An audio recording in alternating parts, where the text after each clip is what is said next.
Nagre-record na tayo ngayon. Sige. Salamat sa pag-remind, Chan. Okay. Buti na lang hindi na-record yung katangahan ko sa spelling ng ubiquitous. Ubiquitous. Okay. So, ibig sabihin yan, kahit saan yan in space, ay makikita nyo. So pag nag-scan kayo, kung yung nag-spectral analysis kayo sa space at may nakita kayong isang stellar na object, then you will always see this 21 centimeter na line. Okay? And that, ngayon, alam niyo na kung saan galing yung 21 centimeter na line na yan. Yan ay dahil sa hyperfine splitting as a result nga ng interaction between yung spin ng proton at saka spin ng electron. Okay? So, basically, yan na yung end ng lesson sa Physics 101, sa 182. Mali pa yung subject.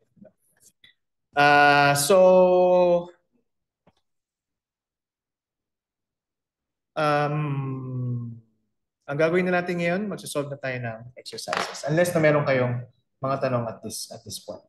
So hindi na natin dinerive yung steps nung hyperfine splitting kasi nga hindi natin diniscuss yung wave function corresponding to the spin ng proton. Okay? And hindi na siya at this level hindi siya covered. Okay? So sa graduate level niyo siya pag-aaralan. Kung aabot kayo sa level. Okay? So, wala nang tanong? Then, pwede tayong mag-solve na ng exercises. So, ang unang exercise na isa-solve natin ay 6.8. Okay, so, let's see. So, if you have yung book, you can go to chapter, page, problem 6.8.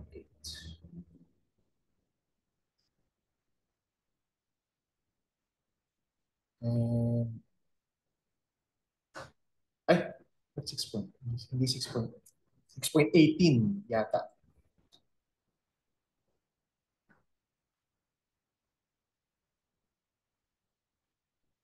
Yeah, 6.18.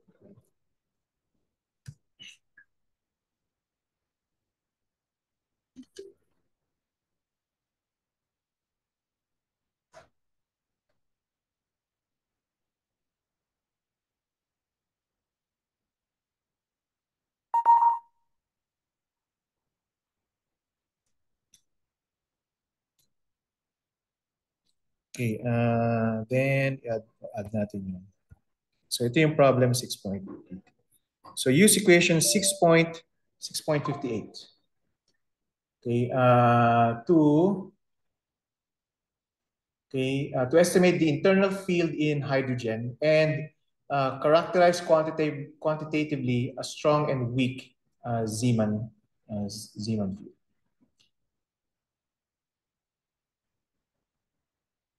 Okay, so ano ang equation 6.58? So equation 6.58 is given by B is equal to 1 over 4 pi epsilon naught, and then E over mc squared r cubed times the angular momentum. So ito yung magnetic field as a result yung pag-ikot ng electron tawag dito around the proton, around the nucleus. So this is actually the internal magnetic field, okay, nung atom. Okay, so yung lowest na angular momentum dito is when m is equal to 1, and alam natin na L is equal to mh bar, yung kanyang eigenvalue, Lz is equal to mh bar. Okay, so if we use m equals 1, then we can replace this by h bar. And if we do that and we use yung value ng, we let R be equal to the atomic radius, A naught, which is 0.53 times 10 to the minus 10 meters. So yung magnetic field natin ngayon is, ang 1 over 4 pi epsilon naught is 9 times 10 to the 9 Newton meter squared per coulomb squared. Tapos ang E is 1.6 times 10 to the minus 19 coulomb divided by, ano ang M? 9.1 times 10 to the minus 31 kilograms. C is 3 times 10 to the 8 meters per second. And yung R is 0. Square, isi-square natin to. Then yung R is 0.53 times 10 to the minus 10 meters. And then cube. Tapos yung L is H bar. Okay, ang H bar ay 1.05 times 10 to the minus 34 joules per joule second. Okay. Now, yung magnetic field na makukuha natin dyan is around 12 Tesla. So that's the internal magnetic field. Okay, so we say na if the external magnetic field is very, very much smaller than 12 Tesla, then ito yung case ng weak field. Okay, remember, we're always referring to the internal magnetic field. Okay, now, if the external magnetic field is very much greater than 12 Tesla, then this is the case for the strong field. Ang 12 Tesla ay malakas actually na magnetic field. So yung magnetic field ng Earth, for example, ay 10 to the minus 4 Tesla. So yung effect ng magnetic field ng Earth dun sa hydrogen atom is treated as a weak field. Okay? Okay. Pag may questions kayo, tawag dito, i-turn on nyo lang yung mic nyo kasi hindi ako parating nakatingin sa Zoom. So kailangan nyo magsalita. Kasi may notes ako dito sa laptop. Okay lang kayo dyan sa mga naka-Zoom? Kasi kami dito sa klase, kumakain kami ng manginasal.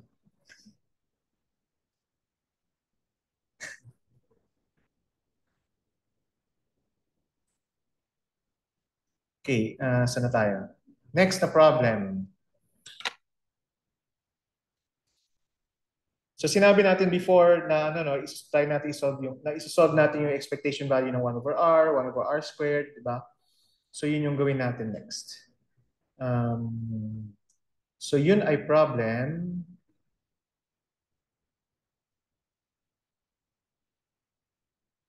Ay, dito yun. 1 over r is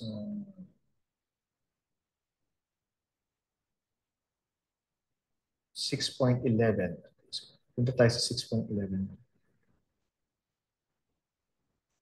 So use the virial theorem to prove equation 6.54. Ano ba equation 6.54? So yan ay equation 6.54.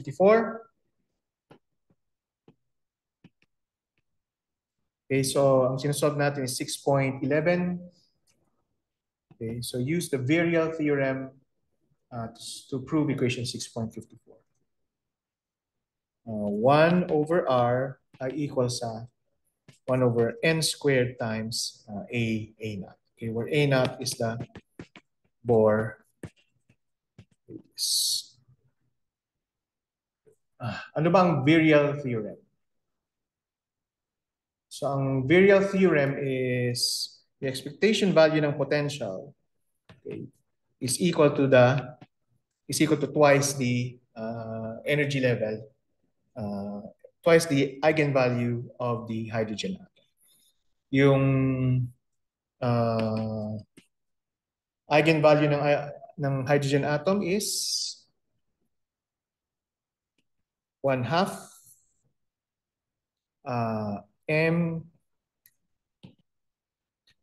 m e to the 4th over 4 pi epsilon naught squared h bar squared n squared.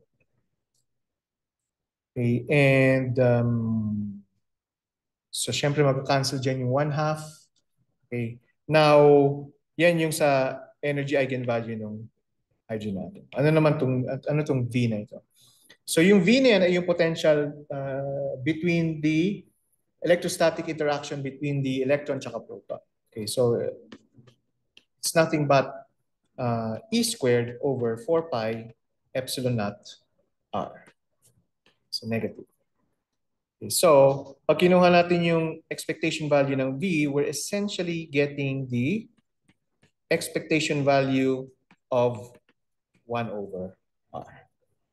Ito yung left-hand side. So yan yan. Tapos ito yung right-hand side.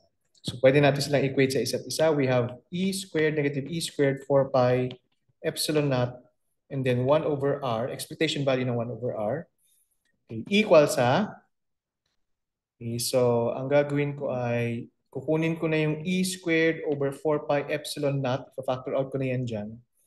And ang matitira dito ay ME squared over 4 pi epsilon naught H bar squared N squared. Okay lang? Naintindihan niyo yun? Okay? Huwag kayong mahiya na higupin yung sabaw ng mang inasal. Okay, so syempre magka-cancel yan at ang matitira ay, sorry, may negative sign dapat dito. No, may negative sign dapat dito. Okay, so ang matitira is 1 over R equals sa ME squared over 4 pi epsilon naught H bar squared N squared. Okay, and turns out na ito is equal to 1 over A naught. I think sinulat ko yun dito kanina.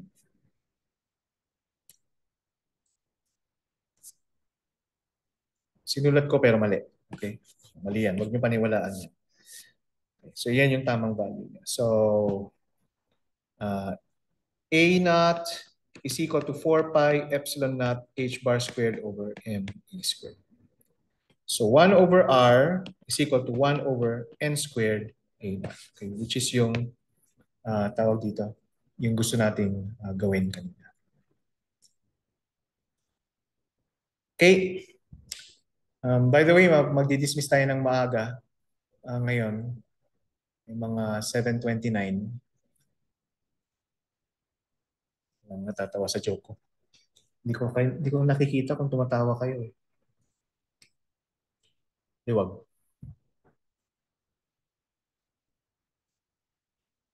So, anong next na problem? Mag-solve natin. 6.28 kasi yun yung expectation value ng 1 over R squared. So, ang 6.28,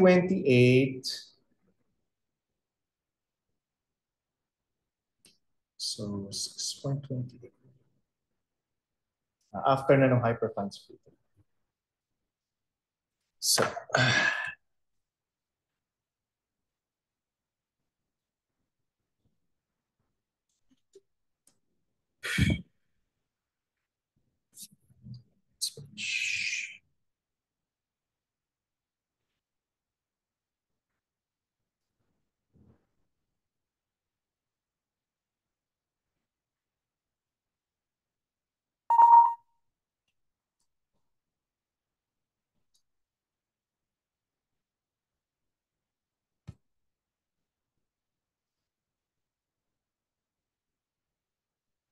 okay, so dito sa 6.28, gagamitin natin yung Feynman-Hellman theorem.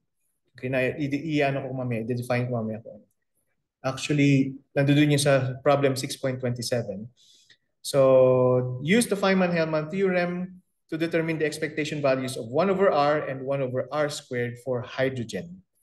Okay, yan yung effective na Hamiltonian for the radial wave functions. Okay, na-derive na natin yan before. Okay, and yung corresponding na eigen values. Okay? And just to remind you, itong nandiyan sa loob, yan ay equal dun sa principal quantum number na J na N. So J max plus L plus 1 ay equal dun sa principal quantum number. At makikita niyo yan sa equation 4.67. Okay. 4.67. Okay. So, sabi dito, use lambda. Okay, una muna, i-define muna natin kung ano yung Feynman-Hellman na, ano, na equation. Or the theorem.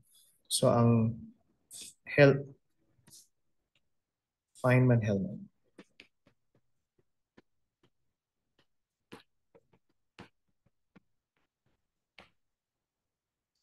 Hellman theorem, okay, is given by this. So,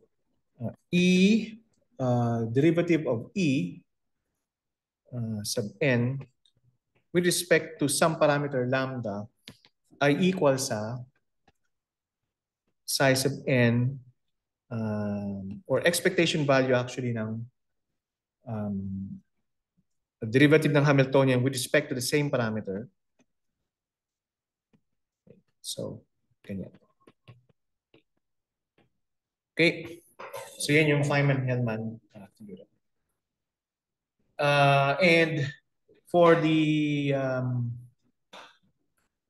for the given, okay, ang kailangan lang natin gawin is alamin kung ano yung nirepresent ng lambda. So sa letter A, we let lambda be equal to E, okay, the electronic charge. Okay? And we can obtain 1 over R pag ginawa natin. So if we take the derivative of E with respect to the charge, okay, so tignan nyo itong equation na ito. Basically, lahat ay constant except for yung electronic charge. So 4 lang yung ibababa natin dyan. Okay, so we have 32 pi squared, epsilon naught squared, h bar squared, j max plus L plus 1 squared all over me cube. Okay, kasi kinuha natin yung derivative. Right? And pag nag-multiply ako dito ng e, syempre magde-divide din ako dyan ng e, I'll get 4 over e sub n. Ba? Kasi me to the fourth na ito, this is essentially e sub n. Okay, yung nakikita nyo dyan. Right? Okay, next. Kunin naman natin ngayon yung sa Hamiltonian. So, derivative ng Hamiltonian with respect to the charge. Okay, ito yung ating Hamiltonian. Dun sa tatlong terms, itong third term lang yung merong charge. And e squared lang siya. The rest ay constants. So, magiging 2e lang yung ano na yan, yung parameter. So, you have negative e squared over 4 pi epsilon naught. Sorry. 2e over 4 pi epsilon naught, then 1 over r. Right?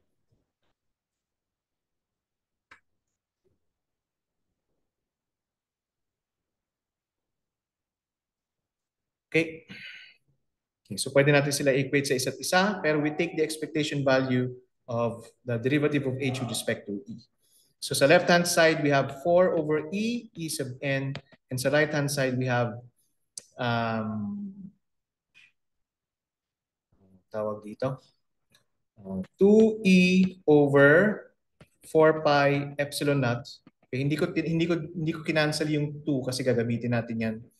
Gagamitin natin yan mamaya. Okay, and if I multiply this by, so ganito na lang gagawin ko. If I multiply this by e, so magiging e squared yan, and then I should divide this by e dito. Okay, and then syempre yung expectation value ng 1 over r as defined by the Hellman theorem. Okay, so ngayon makukuha na natin yung expectation value ng 1 over r. So ang expectation value ng 1 over r okay, ay equal sa, so mag-cancel muna tayo ng mga terms. So ito, yan. Ano pang pwede natin i-cancel?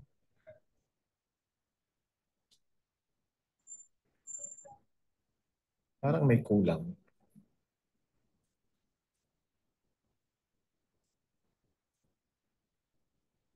Okay. Ah?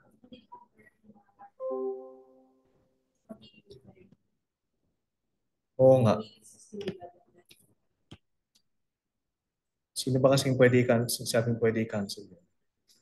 So, ang mangyayari ay 1 over R.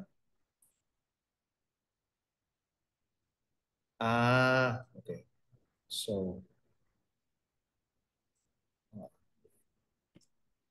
16 pi epsilon naught. Okay. Divided by 2, so magiging 8. Okay. And then may E squared. Okay. Tapos yung En, papalitan ko yan nung expression for En kanina. Nasaan na yan?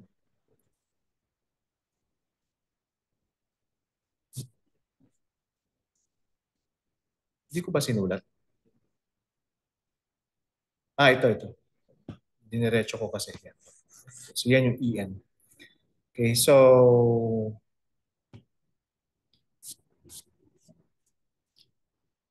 palitan natin ng negative m over 2 h bar squared, e squared over 4 pi epsilon naught squared, and then 1 over n squared. Okay, ngayon pwede na tayong mag-cancel ng mga ano. Okay, ng mga quantities. Siyempre yung isang e squared dito mawawala. So yung isa dito mawawala. Then yung pi epsilon naught dyan, tsaka dito magka-cancel.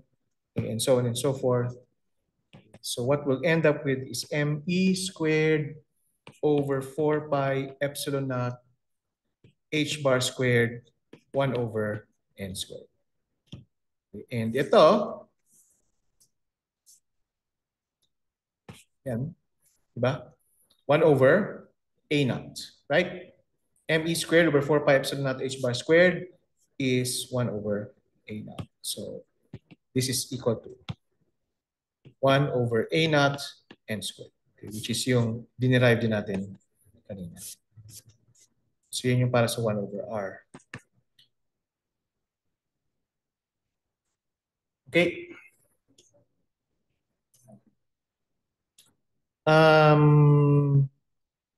May negative sign kasi dito na hindi ko sinama. Yun. So may negative sign ka dapat dito. Tapos yung e sub n kasi, equal yan dito sa loob ng naka-bracket. So actually dapat magka-cancel na yan. Okay? Hindi clear.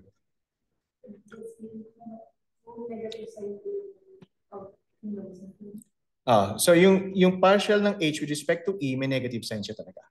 Kasi dahil doon, dahil dito. Okay. Ngayon yung e sub n, yung e sub n is equal dito sa naka. So may negative sign din yung e sub n na yun.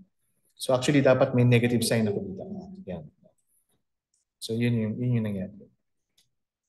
Okay. So, meron bang may tanong dyan?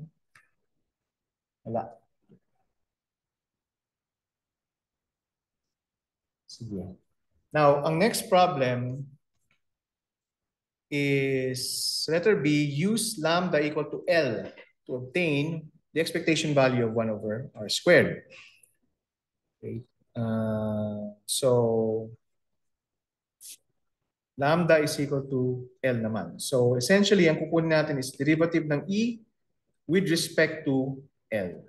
And if we go back here, okay, yan. Huwag kayong matakot dyan. Okay. Alam niyo kung paano kunin yung derivative niyan. The rest ay constants lang naman. So, ibig sabihin, equal yan sa, ano yung constants na yun? Me to the fourth over 32 pi squared. So, negative me to the fourth over 32 pi squared epsilon naught squared h bar squared. Okay, and then kung gusto nyo, isulat nyo to as, para hindi kayo nalilito, partial with respect to L ng J max plus L plus 1 to the negative 2. Okay, so, mawawala yung negative sign kasi bababa mo yung negative 2 na yan. So, magiging me to the fourth over 32 pi squared epsilon naught squared h bar squared. and then j max plus L plus 1 cube.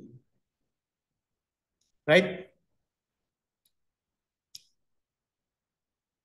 Tama? Diba? Pag kinuha niyo yung derivative nito, ibababa niyo yung negative 2, tapos ito dadagdagan niyo ng, o babawasan niyo ng isang ng minus 1. Right? So, ganun yung process ng derivative. Kaya cube na yun nasa ibabaw. And recall na yung lahat na yan na nasa parenthesis ay n. So, pwede natin itong isulat as n cubed. And yung partial ng e with respect to n. So 16 na lang yun. So, 16. 16. Okay.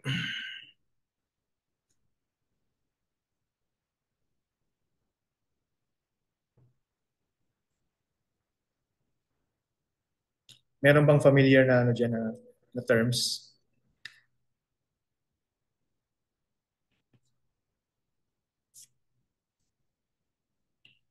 So tignan niyo na sa loob ng bracket. M over 2h bar squared, e squared 4 pi epsilon naught quantity squared. M over 2h bar squared. So M over 2h bar squared. Pagkatapos e squared over 4 pi epsilon naught quantity squared. Tapos maglagay tayo ng 1 over n squared dyan, tsaka negative sign dyan. Pag ginawa natin yan, anong matitira? So M, kukuha tayo ng 2 dyan. Okay, so actually, kailangan natin yung 2 pa rin dun. Ano? So, ibig ko sabihin ito ay 32, so 16, tapos 2 over 2. Okay, kasi yan, isang 2 na yan ay gagamitin natin dyan. Yung 16 ay yung 4 squared doon. Then pi squared, epsilon naught squared. Tapos, ito yung h bar squared. And then may 1 over n tayong matitira somewhere. 1 over n tayo dyan. And then yung, tama na ba? And then may negative sign pa dyan para mag-cancel. So yan, essentially is negative, may 2 pa pala, hindi. Nakalimutan ko yung 2 na. So 2 over n e sub n.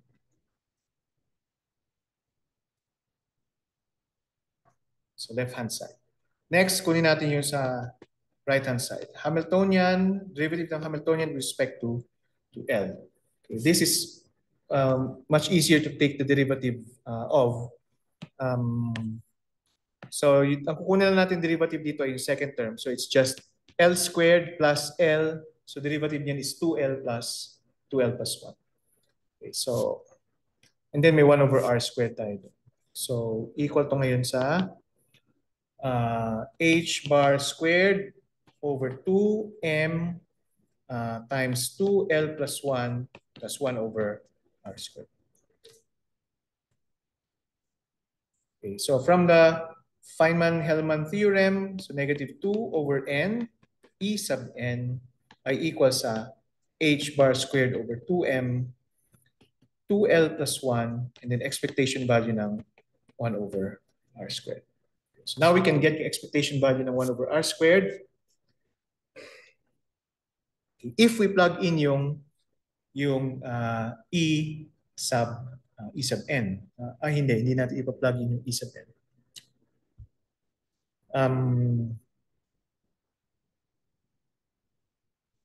Ngayon, yung e sub n na yan, iba ang gagamitin natin? Ay equal sa E1 ground state over n squared.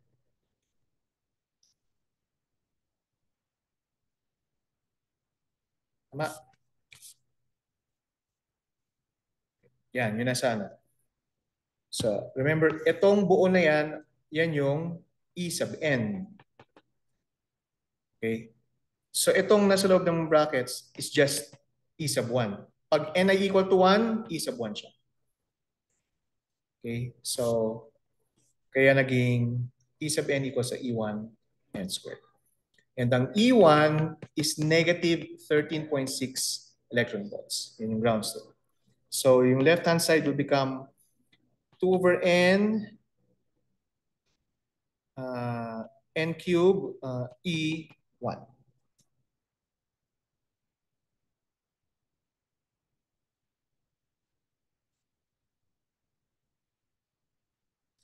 Okay.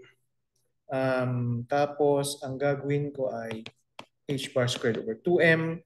Kunin ko yung 2, magiging L plus 1 half. And then, ika-cancel ko itong 2 na to. 1 over r squared. So, 1 over r squared ngayon,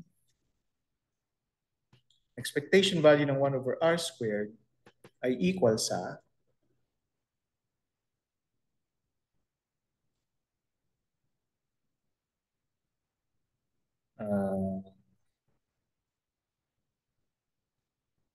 wait.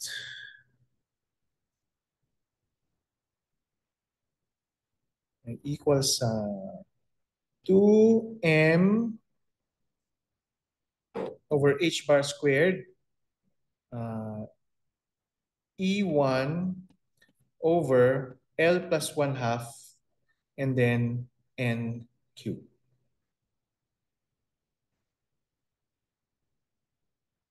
Okay, tama.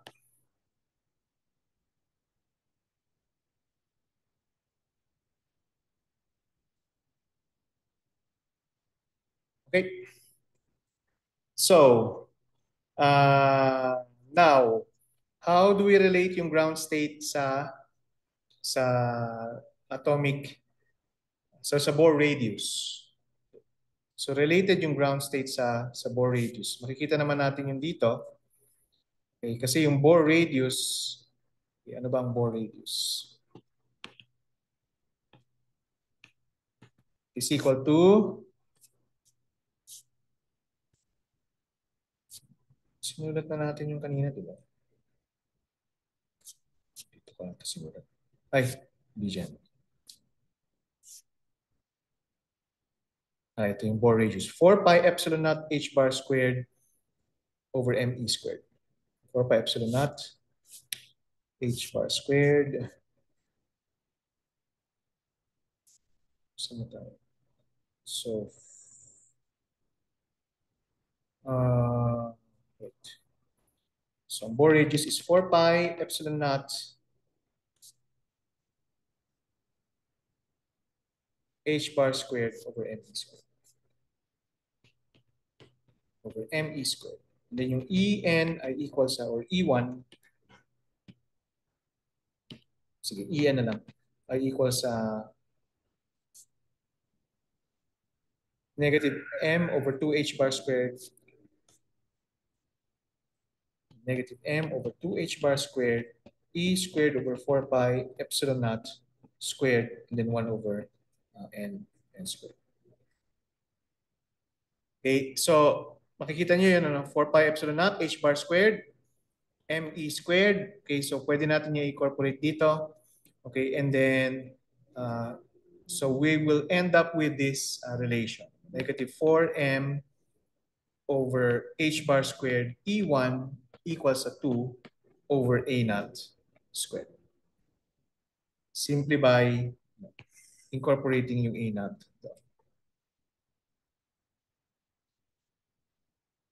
Okay, and then yan, ngayon, yung ilalagay natin dyan.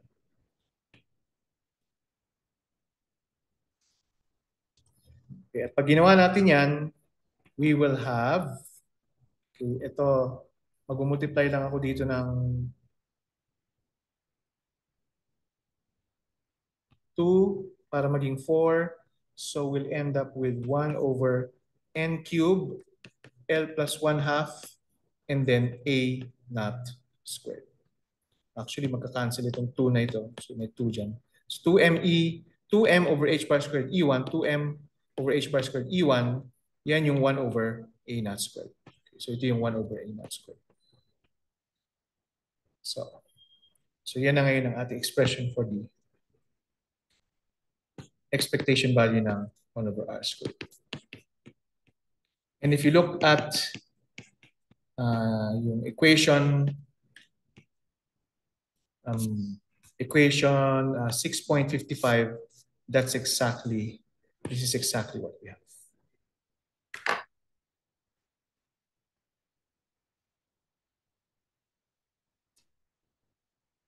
Okay.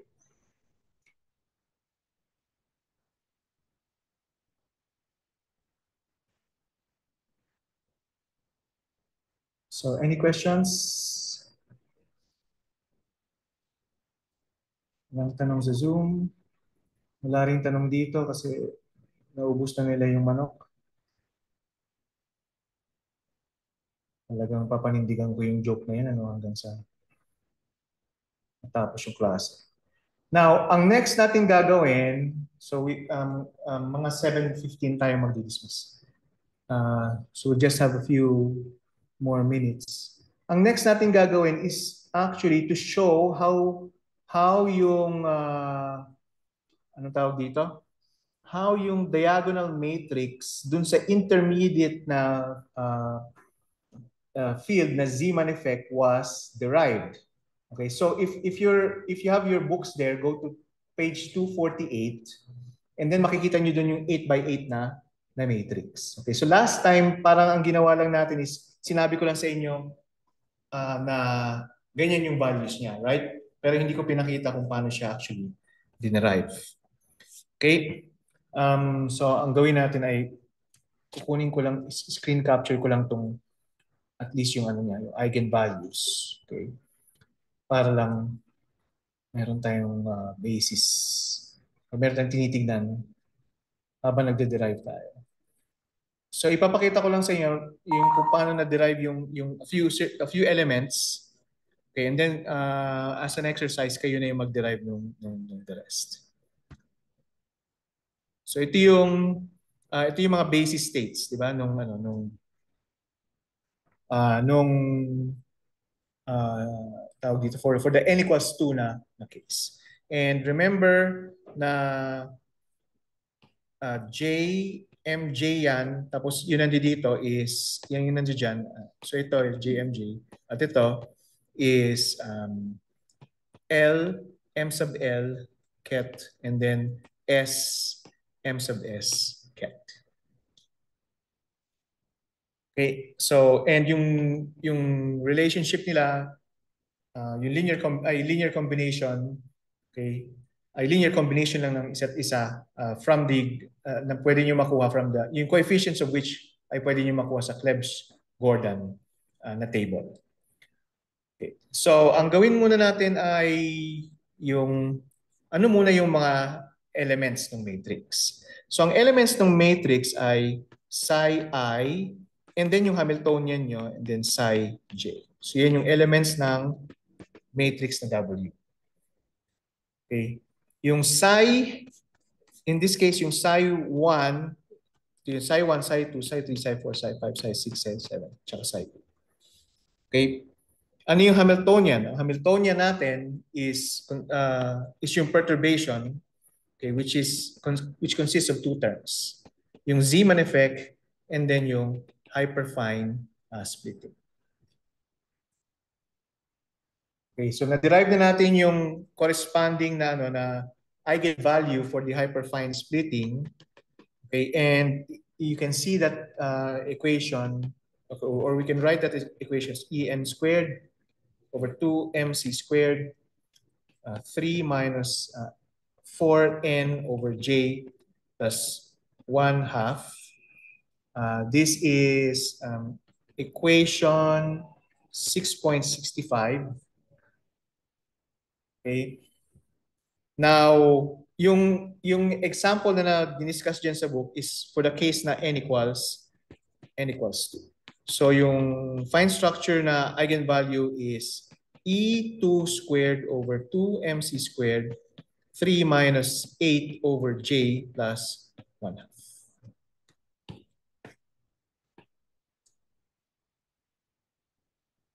Okay? So yun yung para sa hyperfine splitting. Now yung sa Zeeman effect, okay, since intermediate ito, okay, ano yung eigenvalue niya. So, well, yung expression for the first for the perturbation of the Zeeman effect is mu b,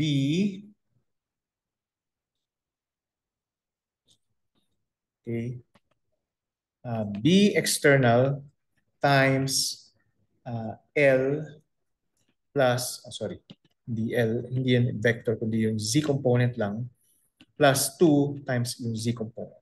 Okay. And if you apply yung and if you derive yung energy eigenvalues niya, you have N, M sub L, and M sub S. So yan yung titignan nyo pag kinukuha nyo na yung expectation value. Okay. So that is equal to mu sub B, B external, okay, ML plus 2 ms. But there's actually a tawag dito, an additional term here, negative 13.6 electron volts divided by n squared. Pero yung n nga dito is 2, so that will be divided by 4. Pero if you have that 13.6 EV sa lahat ng matrix elements, common yan sa lahat ng matrix elements, pwede mo na siya actually tanggalin dun sa matrix. Okay? It doesn't do anything with when you diagonalize the matrix. Okay? So pwede na natin i-ignore yung term na to.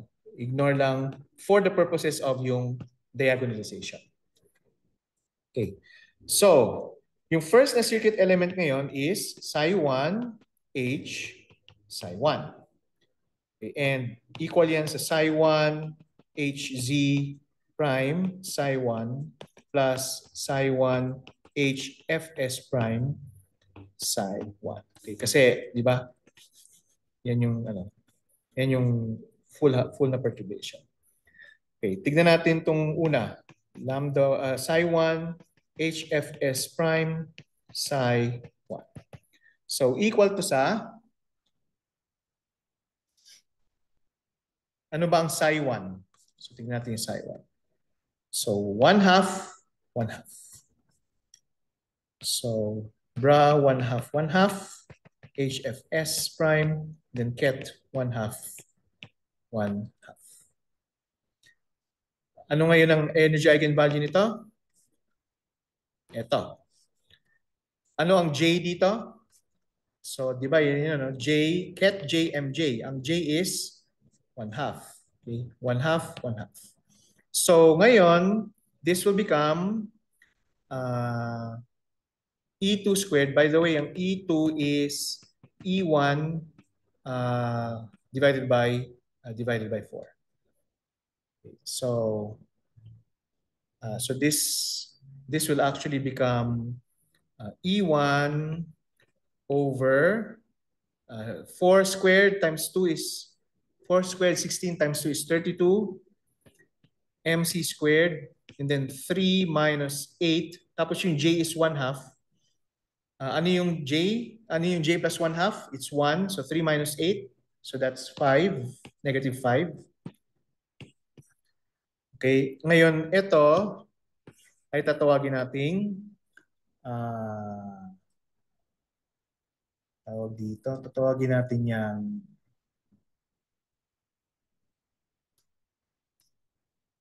actually related yan sa alpha squared over 64. Related sa fine structure constant. Okay. So hindi ko na na-derive yan, ano. So E squared over 4 pi epsilon naught H bar C. But you can easily derive na yung nasa parameter na yan. Yan ang naka-encircle na yan is just lambda squared over no, sorry.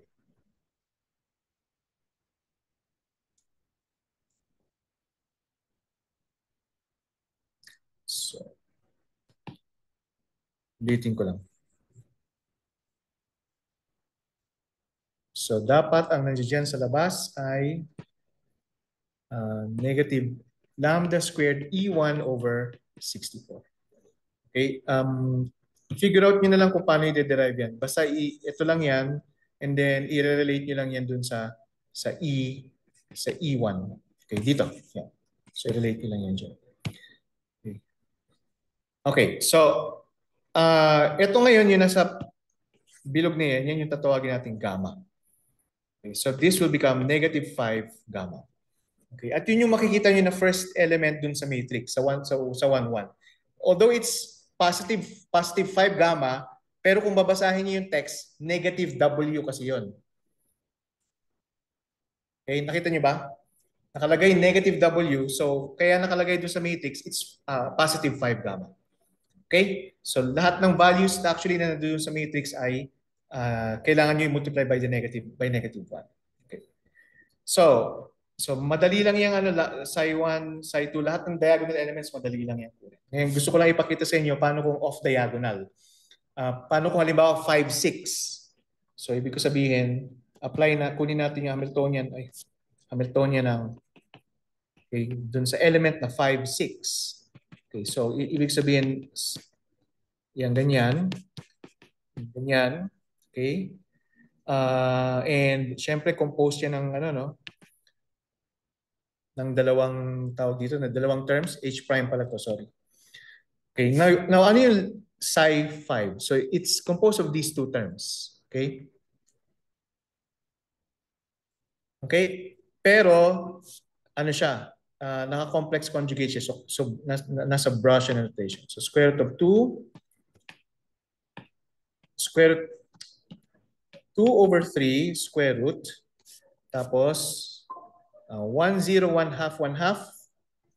So 1 half, 1 half, 1, 0 plus 1/3 square root, a 1, 1, 1 half, negative 1 half. So 1 half, negative 1 half, and then 1, 1. Okay, so ito pa lang yung psi 5. Okay, and then H prime, and then yung psi 6. Okay, ang psi 6 is negative 1 over 3. Negative 1 over 3, 1, 0, 1 half. Negative 1 over 3 square root 1, 0, 1 half, 1 half. Tapos 2/3, 1, 1, 1, 1 half, negative 1 half. Ano to? 1 half, 1 half. Siyempre, nakalimutan ko na yung the rest, di ba? 2 over 3, tapos 1, 1, okay. 1, 1, 1 half, negative 1 half. Okay.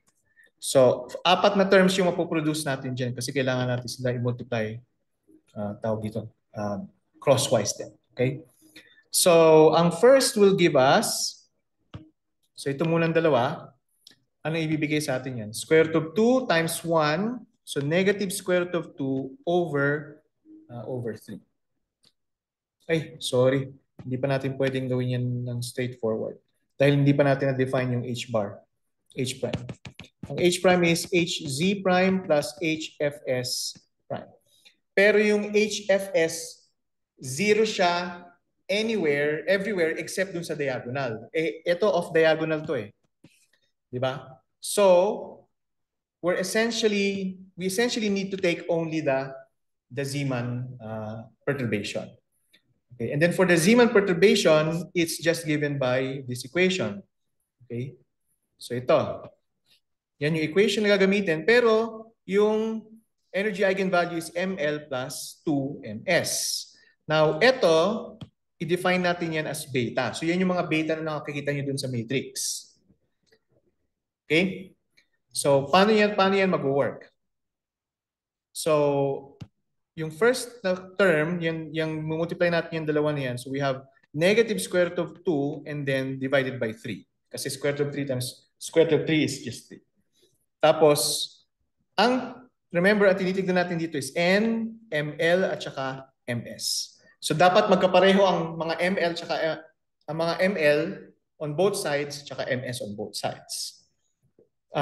Tapos, di ba, ang notation natin is L, ML, S, MS. So, ibig sabihin, ito ay L, ML, S, MS. So, ito ay L, ML, S, MS. So, tignan nyo mabuti. Yung ML, both ML ay 0. ML, ML0. Okay, good. Yung both MS ay 0. So itong multiplication na ito or itong operation na ito ay magsusurvive. Okay? Ibig sabihin, magiging equal lang sa 1 pag minultiply niyo yung bra at saka yung ket.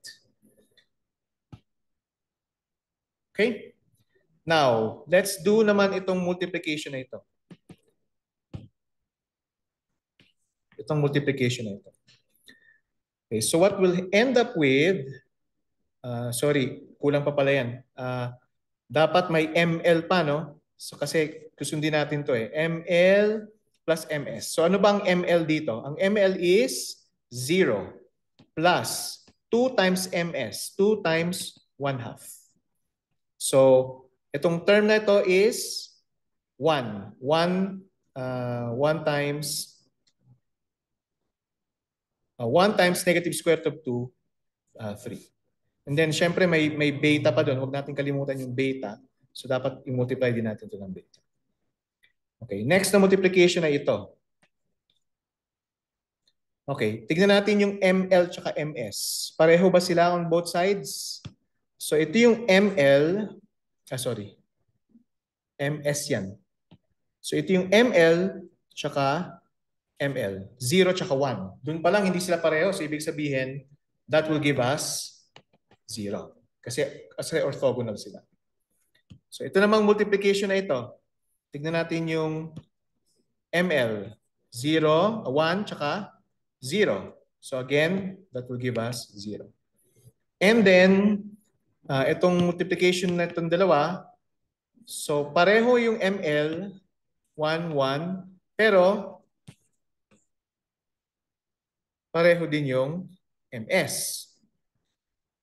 Tama?